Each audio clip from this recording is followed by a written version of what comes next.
За Сэлэнг аймгийн Орхон сум Шимт талаан ургац компани тариаланч Болор Эрдэнэтэй уулзж байна. Энэ газар тариалан Төмс үндэсний ногооны тариалан руу хэдийн үеэс орж эхэлвэ? Манай нөхөр болохоор 2008 оноос хойш үйл ажиллагаа явуулж байгаа. Ингээд Төмс үндэсний ногоо тариалаад тэгээд битэрийн хувьд болохоор энэ ч ирээд одоо яг энэ бэлэн талаад ирээд 4 жил болж байна. Өмнө нь болохоор ширийн байр гэдэг ногоо тарьдаг гэсэн байна. Ер нь Төмс үндэсний ногоо тарьж байсан тийм ээ. Хичнээн нэр төрлийн үндэсний ногоо тарьж ургуулж байна. Бид тэр нэг одоо жилд нэг 170-аад гад Төмс үндэсний ногоо тариалдаг. Луун манжан тэгээ сонгон хүрэн манжан. За тариалдаг. Ерөн зүгээр ингээд залуу хүмүүс байна. Хөдөө аж ахуй за тэр дотроо энэ газар тариалан Төмс үндэсний ногооны үйлдвэр салбар руу ингээд яваад ороод ирэхээр ямар байдгийм бэ? Ер нь бол их л ажиллагаатай. Тийм. Ер нь бол их л шантрахгүй, их хөдөлмөрлж ижил үр шимийн үздэг. Үр шимийн өртдөг тийм ээ.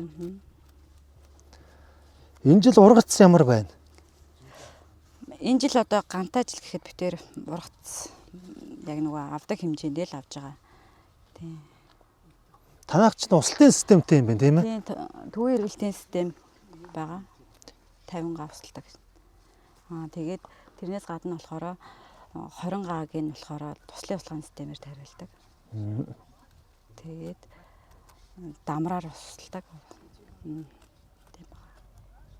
Энэ одоо энд нэг услын систем байна. Энэ бол нэг 50 га усалчдаг юм байна тийм ээ? Зөв. Энэ жил ерөн зүгээр гантай жил тохиолоо ялангуяа Төмс үндэсний ногооны ургац нэлээд буурлаа гэж сонсогдож байна. Хойтон хаврын үрийн асуудал ч бас яригдаад унтж байна. Тэгэхээр танайхны хувьд бол их сайхан ургац авсан байна. За услтын систем байна. За дээр нь бас бордож торддог тэгжсэн. Ер нь бас тэнгижээж л ургац авч явах шиг үнтэй тийм ээ? Тэгж байгаа. Бордоо ямар бордоо хэрэгэлдэг юм та бүгд? Бордоо манайх ч нөгөө дархны бие ундрагын бордоо хэрэгэлдэг. Дархны хүрээлэнгийн Эрдэнэттэй нөгөө гаргаж авсан бие ундрах бордоо хэрэгэлдэг. За.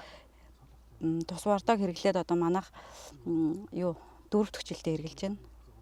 Тийм.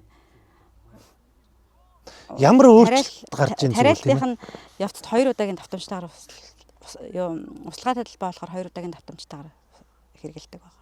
Мэдээ задгаа талбайд ил тариалж байна тийм ээ? Бордоо хэрэглээгүй тарьсан газрын ногоо, бордоод тарьж ургуулсан газрын ногоо хоёр ер нь ямар өөрчлөлт ялгаа байж байна? Ургацын яаж нэмэгдэж байна?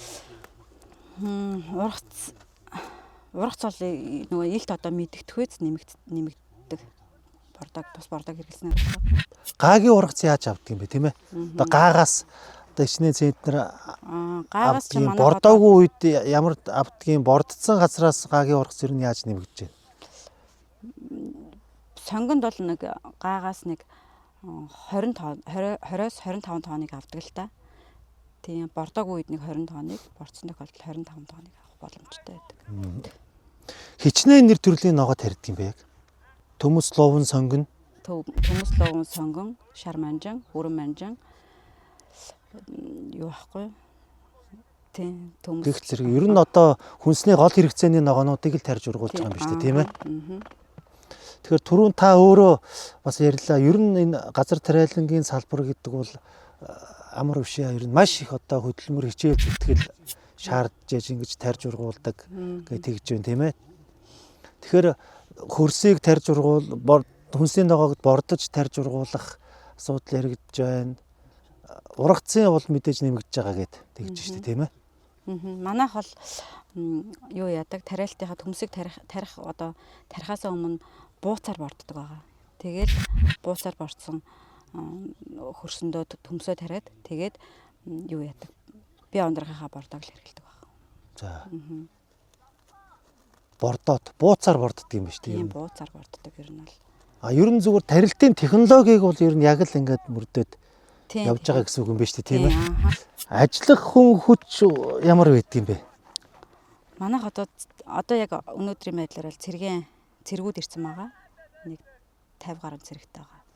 За. Тэгээд тархнаас ингээд хүмүүс ирж ажилладаг байгаа. Одоо ерөнхийдөө сүүлийн хэдэн жил байнга ирж байгаа энэ хүмүүс маань тархнаас ирж ажилладаг хүмүүс маань. Ургац сурах техникийн хувьд яаж ийн одоо ч бас төмөсний компани энэ төргээд сайхан техникүүд гарцсан байна шүү дээ, тийм ээ. Одоо богино хугацаанд ажлыг хийж гүйцэтгэдэг. Танайхны хувьд одоо техник тоног төхөөрөмжийн хувьд ер нь одоо яаж бэхжиж байна? Манайх хоёр төмөсний компанитай л да. За. Тэгээд хоёр төмөсний компаниар хурааж байгаа төмсөө Польшийн нэг мөрний компани. Тэгэл хураадаг. Нэг яг юу яадаг? Нэг хүн баг хэрэгэлдэг. Одоо хүн баг хүний оролцоогүй ер нь техникийн хүчээр ингээд явуулж ажиллаа нугалчиж байгаа юм байна шүү дээ, тийм ээ. За. Энэ төмс хүнсний ногоо тариалан эрхлэгч нарын нэг гол тулгардаг асуудал бэрхшээл бол энэ борлуулалт байгаад байх шиг байна. Яг одоо ингээд маш их өртөг зардал гаргаад тариалчдаг. Тэгээд тэрийг намар эргээ борлуулах гэхээр яг нөгөө хүссэн үнээрээ хэрэглэгчдийн гар дээр хүргэх биш. Дунд нөгөө заавалчгүй ченжийн гараар дамжуулаад ингээд явцдаг.